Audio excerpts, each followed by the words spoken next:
இன்று மாற்றத்தின் நாள். மாற்றம் உண்டு. ஆண்டவராகிய இயேசுவின் நாமத்தினாலே மாற்றம் உண்டு என்கிற இந்த அனுதின தியானத்தின் மூலமாக உங்களை சந்திக்கிறதுல எனக்கு மிகுந்த சந்தோஷம். ஆண்டவரும் இரட்சகருமாக இயேசுவின் நாமத்தில் உங்களை வாழ்த்துகிறேன். சுகமாயிருப்பேன் என்று விசுவாசிக்கிறேன். கர்த்தர் நடத்தி வருகிற எல்லா பாதைகளுக்காக கர்த்தருக்கு ஸ்தோத்திரம் உண்டாவதாக. இம்மட்டும் நடத்தின ஆண்டவர் இனிமேலும் தம்முடைய விசேஷமான கிருபையை, ஆச்சரியமான தம்முடைய வழி நடத்துதலை நம்முடைய வாழ்க்கையில நிச்சயமாய் கொடுத்து நம்மை நடத்தட்டும் என்று இயேசுவின் நாமத்தில் உங்களுக்காக நான் ஜெபிக்கிறேன். 2 Samuel chapter 5 verse number 2, 2 Samuel 5வது அதிகாரம் 2வது வசனத்தின் ஒரு பகுதி இன்றைக்கு ஆண்டவர் நமக்கு ஆசீர்வாதமான வார்த்தையாக தேவன் நமக்கு நடத்தி தருவாராக. சவுல் எங்கள் மேல் ராஜாவாக இருக்கும்போதே இஸ்ரவேலை நடத்தி கொண்டு போனவரும் நடத்தி கொண்டு வந்தவரும் நீரே. In times past when Saul was king over us, it was you who led out and brought in Israel. எங்களை நடத்தி கொண்டு வந்தவரும் எங்களை நடத்தி போனவரும் நீர் ஒருவர் மாத்திரமே. எங்களை நடத்தினவர் நீர்தான், எங்களை நடத்தி கொண்டு போனவர் நீர்தான். எல்லா அப்ஸ் அண்ட் டவுன்ஸ்லையும், தோல்விகளின் நடுவிலேயும், சோர்வுகளுக்கு நடுவிலேயும், பலவீனங்களுக்கு நடுவிலேயும், இக்கட்டான சூழ்நிலைகளை நம்முடைய வாழ்க்கையிலே நாம் சந்திக்கும் போதும், சில நேரங்களிலே வழி தெரியாதபடிக்கு நாம் திகைத்து நிற்கும் போதும் நம்மை தைரியப்படுத்தி நம்முடைய வார்த்தையை கொண்டு இம்மட்டும் வா, இதற்கு மிஞ்சி வராதே என்று சமுத்திரத்தின் அலைகளுக்கு கட்டளையிட்ட ஆண்டவர் அநேக காரியங்கள் தேவன் நம்முடைய வாழ்க்கையிலே செய்த காரியங்கள் நமக்கு தெரியாது. நாம் அறியாமலேயே தேவன் காரியங்களை செய்து முடித்தார். தேவனை நாம் அறிந்து கொள்வதற்கும், தேவனுடைய திட்டங்களை புரிந்து கொள்வதற்கும், நாம் யார் என்பதை நாம் உணர்ந்து கொண்டு தொடர்ந்து தேவ திட்டத்திலே பயணிப்பதற்கும் அநேக காரியங்கள் நமக்கு தெரியப்படுத்தப்படவில்லை. ஆனால் நமக்கு அறியாமலேயே அநேக காரியங்களை கர்த்தர் நமக்காக செய்து முடித்தார். கண்ணி தெரித்தது, வேடனுடைய கண்ணிக்கு தப்பின குருவியை போல நம்முடைய ஆத்மாவை கர்த்தர் தப்பு பண்ணினார். இதுவரைக்கும் பத்திரமாய் நடத்தியிருக்கிறார். இனிமேலும் அவர் நம்மை நடத்துவதற்கு நம்முடைய ஆண்டவர் ஆச்சரியமான தேவன், அவர் உண்மையுள்ள தேவன். யாத்ராமத்தின் புஸ்தகத்திலே 15ஆம் அதிகாரம் 12, 13 வசனங்களை நான் வாசித்து பார்ப்போம் என்று சொன்னால், அங்கே ஆண்டவர் ஒரு வார்த்தை எழுதி வைக்கிறார். நீர் உமது வலது கரத்தை நீட்டினீர், பூமி அவர்களை விழுங்கி போட்டது. நீர் மீட்டு கொண்ட இந்த ஜனங்களை உமது கிருபையினாலே அழைத்து வந்தீர். உம்முடைய பரிசுத்த வாசஸ்தலத்துக்கு நேராக அவர்களை உமது பலத்தினாலே வழி நடத்தினீர். நீர் கிருபையினாலே அழைத்து கொண்டு வந்த ஆண்டவர், நீர் உம்முடைய பலத்தினாலே நீர் வழி நடத்தினீர்.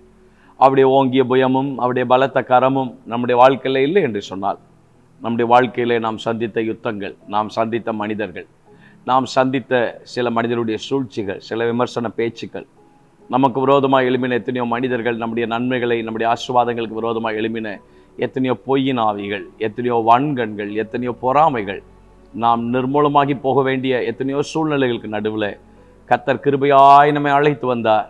தம்முடைய பலத்தினால் நம்மை வழி நடத்தி கொண்டிருக்கிறார். அவருடைய பலம், அவருடைய கரத்தினாலே நம்மை வழி நடத்தி கொண்டிருக்கிறார். நாம் ஒருவருமே நம்முடைய கிரியைகளை மிக பெரிதாக நாம் சொல்ல முடியாது. தேவனுடைய தயவினாலே, கர்த்தருடைய தயவினாலே நம்மை நடத்தினார். தேவனுடைய தயவு, எஸ்தருக்கு தன்னை காண்கிற எல்லார் கண்களிலேயும் தயவு கிடைத்தது என்ற வார்த்தையின்படி கர்த்தர் தயவு உண்டு பண்ணினார். நாம் சந்திக்கிற மனிதர்களுடைய கண்களிலே தயவு உண்டு பண்ணினார். வேலை ஸ்தலங்களிலே தயவு உண்டு பண்ணினார். நம்முடைய படிக்கிற நம்முடைய கல்லூரிகளிலே நமக்கு தயவு உண்டு பண்ணினார். நாம் படிக்கிற ஸ்தலங்களிலே கர்த்தர் நமக்கு தயவு உண்டு பண்ணினார். நம்முடைய எக்ஸாம்ஸ் ஹாலில் கர்த்தர் நமக்கு தயவு உண்டு பண்ணினார். நாம் சந்தித்த ஒவ்வொரு காரியங்களிலேயும் மனுஷங்களுடைய தயவையும் தேவன் நமக்கு உண்டு பண்ணி கொடுத்தார். ஆண்டுடைய தயவும் நமக்கு நிறைவாக இருந்தது. கர்த்தர் தம்முடைய கிருபையினாலும் தம்முடைய தயவினாலும் நம்மை பத்திரமாய் அவருடைய பலத்தினாலே அவர் வழி நடத்தினார். யோவேல் ஆண்டவரை துதிக்கும் போது இப்படி துதிக்கிறார். நீங்கள் சம்பூர்ணமாய் சாப்பிட்டு உங்களை அதிசயமாய் நடத்தி வந்த என்று கர்த்தரை துதிக்கிறார். கர்த்தர் நம்மை நடத்தின பாதைகள் எல்லாம் அவருடைய பலத்தினால் நடத்தின பாதைகள் மாத்திரமல்ல, அவர் தம்முடைய அதிசயமாய் கர்த்தர் நம்மை நடத்தினார். ஏசாயா இன்னும் அழகாய் அற்புதமான வார்த்தையை பதிவிடுகிறார். 63வது அதிகாரம் 12 14 வசனங்களை நாம் வாசித்து பார்ப்போம் சொன்னால், அவர்கள் நடுவிலே தம்முடைய பரிசுத்த ஆவியை இருக்க கட்டளையிட்டு மோசேயின் வலதுகை கொண்டு அவர்களை தமது மகிமையின் புயத்தினாலே நடத்தி தமக்கு நித்திய கீர்த்தியை உண்டாக்க அவர்களுக்கு முன்னாக தண்ணீரை பிளந்து ஒரு குதிரை வனாந்திர வெளியில நடக்கிறது போல அவர்கள் இடராத படிக்கு அவர்களை ஆழங்களில் நடக்க பண்ணிடவ, கர்த்தருடைய ஆவியானவர்களை பள்ளத்தாக்கிலே போய் இறங்குகிற மிருக ஜீவன்களைப் போல இளைப்பார் பண்ணினார். இப்படியே தேவரீர் உமக்கு மகிமையுள்ள கீர்த்தியை உண்டாக்கும்படி உம்முடைய ஜனத்தை நடத்தீர். உம்முடைய மகிமையினாலே உமக்கு கீர்த்தி உண்டாகும்படியாக, உம்முடைய நாமம் உயர்த்தப்படும்படியாக எத்தனையோ கடினமான பாதைகளிலேயும் நெருக்கமான பாதைகளிலேயும் நம்ம இளைப்பாற பண்ணி சில நேரங்கள் ஏலிமின் அனுபவம் நம்முடைய வாழ்க்கையில் இருந்தது, சில நேரங்களிலே சூர் வனாந்திரத்தின் அனுபவம் இருந்தது. ஆனால் எந்த சூழ்நிலைகளாக இருந்தாலும் கர்த்தர் நம்மை நடத்தினார்.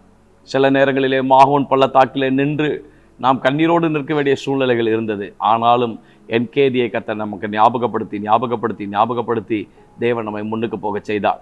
சில நேரங்களில் சோர்ந்து போய் நம்மை நாமே அடைத்து கொண்டு போதெல்லாம், இல்லை, நான் உன் வாயாய் இருந்து பேசுவேன், உனக்கு தீங்கு செய்யும்படி உனக்கு ஒருவனும் உன்மேல் கை போடுவதில்லை என்று சொல்லி தேவன் நம்மை நடத்தினார். சில நேரங்களில் மனிதர்கள் நமக்கு விரோதமாக எழும்பின போதெல்லாம் மெலிதாத்தீவின் அனுபவத்தை நம்முடைய தனிப்பட்ட வாழ்க்கையின் அனுபவமாக கர்த்தர் நமக்கு மாற்றி கொடுத்தார். நான் சொல்கிறேன், எல்லா நெருக்கமான கடினமான சூழ்நிலைகளிலேயும் நம்மை அதிசயமாய் தம்முடைய பலத்தினாலே, நம்முடைய மகிமையுள்ள புயத்தினாலே நம்மை நடத்தினவர், கொண்டு வந்தவரும் கொண்டு போகிறவரும் அவர்தான் நம்மை அழைத்து கொண்டு வந்திருக்கிறார். கரம் பிடித்த ஆண்டவர் கடைசி வரைக்கும் அவர் நம்மை நடத்துவார். கடந்த நாட்களில் சொன்ன அதே வார்த்தை உங்களுக்கு முன்பதாக நான் சொல்லி முடிக்கிறேன். அவர் நம்முடைய மீட்பர், அவர் நம்முடைய வலதுகையை பிடித்திருக்கிறார், அவர் நமக்கு துணையாக இருக்கிறார். கர்த்தர் உங்கள் கரங்களை பிடித்திருப்பது உண்மை என்று சொன்னால் கடைசி வரைக்கும் பத்திரமாய் நடத்துவதற்கு அவர் உண்மையில் ஆண்டவர். தேவனே, இயேசுவின் நாமத்தில் நம்முடைய பிள்ளைகளுக்காக நாங்கள் ஜெபிக்கிறோம். கிருபை அதிகமாய் தாங்குவதாக, தெய்வ பிரசன்னம் வழி நடத்துவதாக. அற்புதமான தேவனுடைய ஆச்சரியமான கரம் நம்முடைய பிள்ளைகளை தொடர்ந்து நடத்தட்டும் என்று இயேசுவின் நாமத்தில் நம்முடைய பிள்ளைகளுக்காக நாங்கள் ஜெபிக்கிறோம். கிருபையுள்ள கரங்களில் கர்த்தர் மறைத்துக் கொள்ளும்.